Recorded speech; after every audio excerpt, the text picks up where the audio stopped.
Hi friends, பஞ்சபாத்திரம் fry பண்ண போகிறோம். அது எப்படி ஃப்ரை பண்ணுறதுன்னு பார்க்கலாமா? இஞ்சி பூண்டு பேஸ்ட்டு, காரத்தூள், மஞ்சத்தூள், சிக்கன் 65 மசாலா, மட்டன் மசாலா, அதோட பிரியாணி மசாலா கொஞ்சம், வீட்டில் மிளகாத்தூள் இருக்கு இல்லையா, அரைச்ச மிளகாய் தூள் அது கொஞ்சம், 3 வெங்காயம், ஒரு தக்காளி எடுத்துருக்கேன்ப்பா. தக்காளி அதிகமாக எடுக்காதீங்க, புளிப்புத்தன்மை அதிகமாக கொடுத்துரும். வெங்காயம் மட்டும் அதிகமாக செய்யுங்க. தக்காளியை பாருங்கள், தக்காளி, வெங்காயம், கருவேப்பிலை, கொத்தமல்லியை வச்சுருக்கிறேன். அந்த மசாலாலாம் இதுதான். மிளகு, சீரகம், சோம்பு மட்டும் வறுத்து பொடி பண்ணி அரைச்சி வச்சுக்கணும்ப்பா. இங்கே பாருங்கள், இதை அப்படியே முழுசாக அலசிட்டு குக்கருக்குள்ளே போட்டு ஒரு 20 விசில் கொடுத்து எடுத்துருக்கேன். பாருங்கள், என் பட்டுமா கையை விட்டு எவ்வளோ கஷ்டப்பட்டு எடுக்கிறான்னு சொல்லிட்டு அவ்வளோ கடினமாக இருந்துச்சுப்பா அது எடுக்கிறதுக்கு. ஆனால் பச்சையாகவே எடுத்து நோண்டி எடுப்பாங்க, ஆனால் ஃப்ரீசரில் இருந்ததுனால எடுக்க முடியல. அதெல்லாம் பாருங்கள், அதோடைய கசடு, அது வயிற்றுக்குள்ளே இருக்கிற அந்த கசடெல்லாம் வெளியே எடுக்கிறாங்க பாருங்கள்.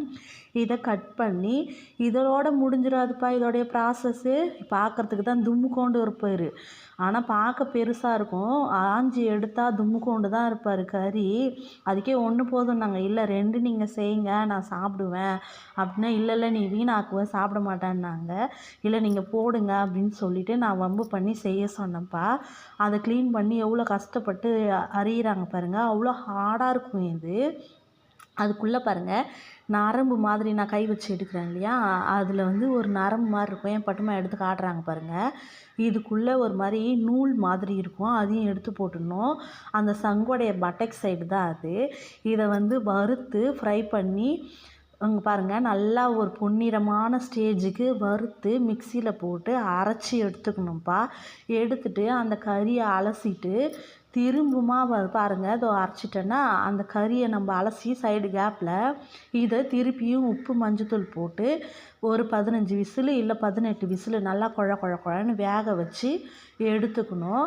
எடுத்துட்டு அதோட ஒரு தவா வச்சு எண்ணெய் ஊற்றி வெங்காயம், தக்காளி, இஞ்சி பூண்டு பேஸ்ட்டு எல்லாத்தையும் போட்டு இதுக்கு மேலே வதக்க வேண்டியதான். இருக்கிற மசாலா எல்லாத்தையும் கொட்டி வதக்கிட்டு கருவேப்பிலை, கொத்தமல்லி மட்டும் கடைசியாக போட்டுக்கலாம்ப்பா. ஓகேவா? இதை பாருங்கள், வதக்கிட்டு இருக்கேன் பாருங்கள். கண்ணாடி பதத்துக்கு வெந்ததும் சோம்பு இருக்கு இல்லையா, அது கொஞ்சம் போட்டுக்கோங்க, நல்லா வாசமாக இருக்கும். வதக்கி அரைக்கவும் பண்ணணும், இந்த எண்ணெயில் போட்டும் தாளிக்கணும். சரிங்களா? வெங்காயம், தக்காளி வதங்கினதும் இஞ்சி பூண்டு விழுது மஞ்சத்தூள் போட்டு அரைச்சி வச்சுருக்கேன், அதையும் 2 ஸ்பூன் போட்டுட்டு இருக்கிற மசாலா எல்லாத்தையும் போட்டு வதக்க வேண்டியதுதான். இதை பாருங்கள், நல்லா எப்படி வதங்குது தெரியுதா? வதங்கின உடனே அவிச்ச கறி இருக்குல்ல, கொஞ்சம் தண்ணி இருக்கும், அதோட ஊற்றி